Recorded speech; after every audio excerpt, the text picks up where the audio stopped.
Hi friends, எல்லோரும் எப்படி இருக்கீங்க? இன்றைக்கி நம்ம பார்க்க போகிறது சூப்பரான ரெசிபி, அதாவது இட்லி சாம்பார். இதை கிள்ளி போட்ட இட்லி சாம்பார் அப்படின்னு சொல்லுவாங்க.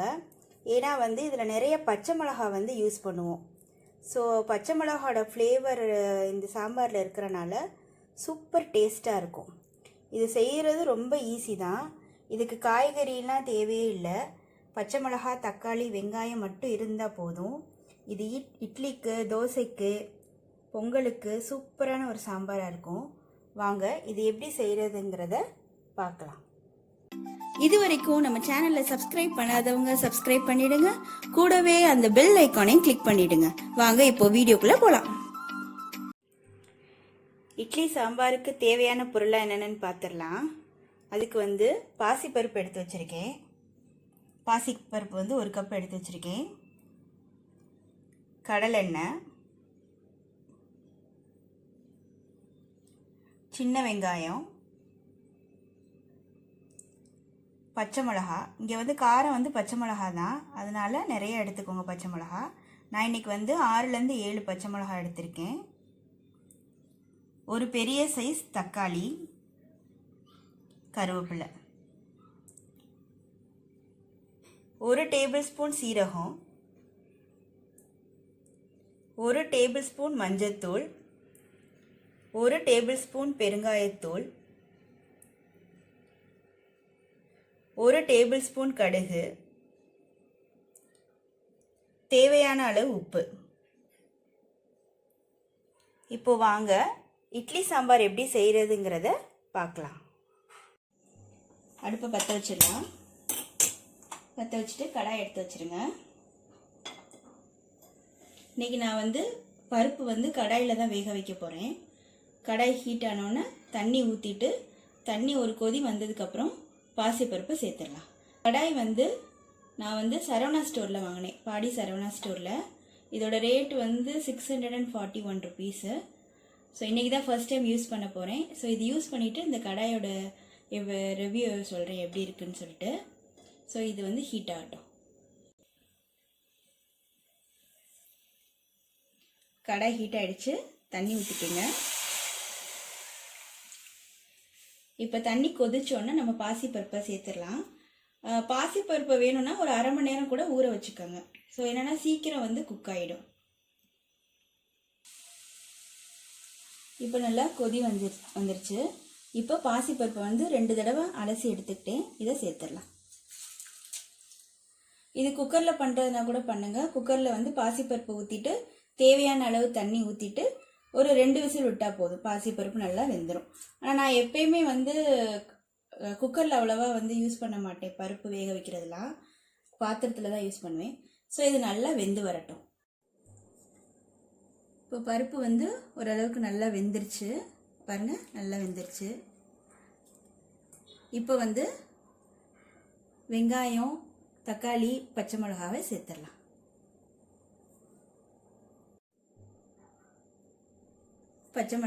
பச்சை மிளகாயை இந்த மாதிரி நல்லா கீறி எடுத்துக்கோங்க. பச்சை மிளகாயை சேர்த்துடலாம். தக்காளி,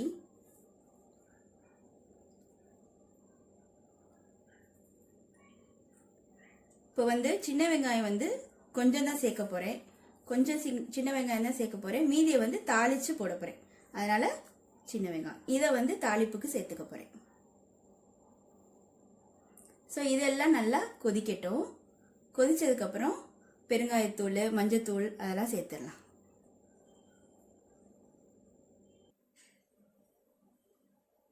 இது ஒரு தடவை நல்லா கிளறி விட்டுருங்க. ஏன் நான் குக்கரில் பருப்பு வேக வைக்க மாட்டேங்கிறேன் அப்படின்னா, குக்கரில் பருப்பை வேக வைக்கிறத விட இந்த மாதிரி பாத்திரத்தில் செஞ்சு பாருங்களேன், இன்னும் டேஸ்ட்டாக இருக்கும். அதாவது சாம்பாராக இருக்கட்டும், கூட்டுக்கு சேர்க்குற பருப்பாக இருக்கட்டும், இந்த மாதிரி குக்கரில் இல்லாமல் கடாயிலேயே பாத்திரத்தில் செஞ்சு பாருங்கள். பருப்பு வேக வைக்கிறது ரொம்ப சூப்பராக இருக்கும். நல்ல ஓரளவுக்கு பச்சை மிளகா, தக்காளிலாம் வெந்துருச்சு. இப்போ மஞ்சத்தூள், பெருங்காயத்தூள் இருக்குல்லையே, அதை சேர்த்துடலாம். சேர்த்துட்டு நல்லா கிளறி விட்டுருங்க.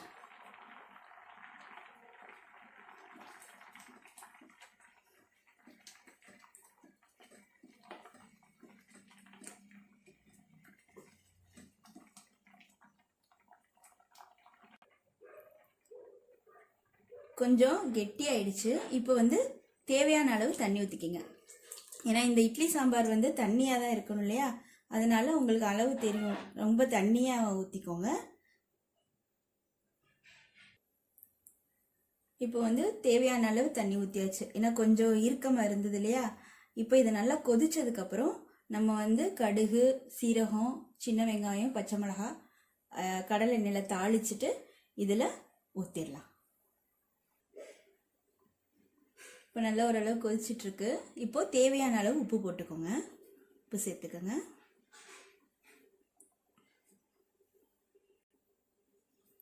நல்லா கிளறி விட்டுருங்க. சூப்பராக இருக்கும் இது. இது இட்லி சாம்பார் தான், ஆனால் இட்லிக்கு, தோசைக்கு, பொங்கலுக்கு சூப்பராக இருக்கும். வெண்பொங்கலுக்கு நல்லா இருக்கும். கண்டிப்பாக இதை நீங்கள் ட்ரை பண்ணி பாருங்கள். இது நல்லா கொதிச்சதுக்கப்புறம் நம்ம தாளித்து ஊற்றிடலாம்.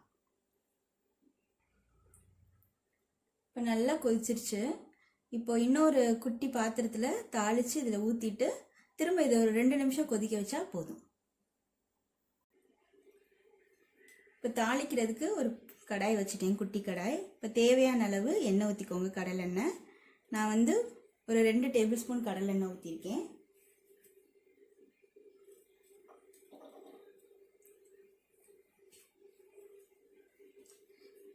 எண்ணெய் சூடானோன்னா கடுகு போட்டுடலாம்.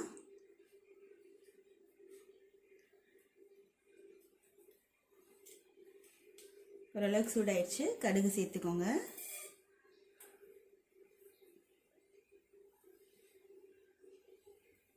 கடுகு, சீரகம் இது நல்லா பொரியட்டும். பொரிஞ்சதுக்கப்புறம் சின்ன வெங்காயமும் கருவேப்பிலையும் சேர்த்துடலாம்.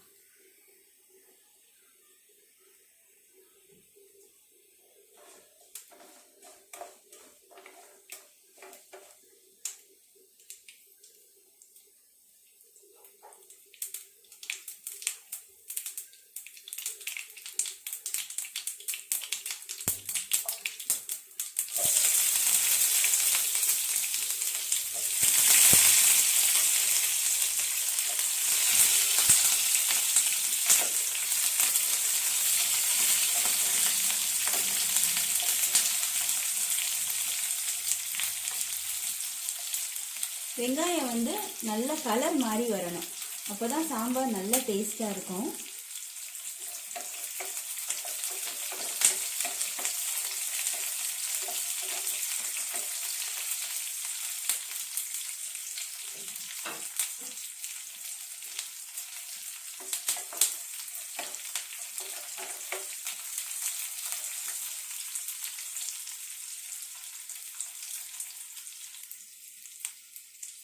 ஓரளவுக்கு நல்லா வதங்கிடுச்சு. இப்போ இதை வந்து சாம்பாரில் ஊற்றிடலாம். இப்போ இந்த வதக்குனதை சேர்த்துடலாம்.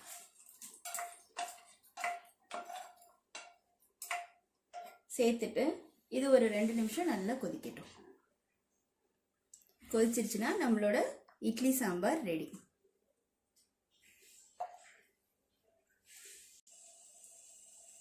இப்போ நல்லா 2 நிமிஷம் நல்லா கொதிச்சிருச்சு. இப்போ இதை சர்விங் பவுலுக்கு மாற்றிட்டு நான் காட்டுறேன்.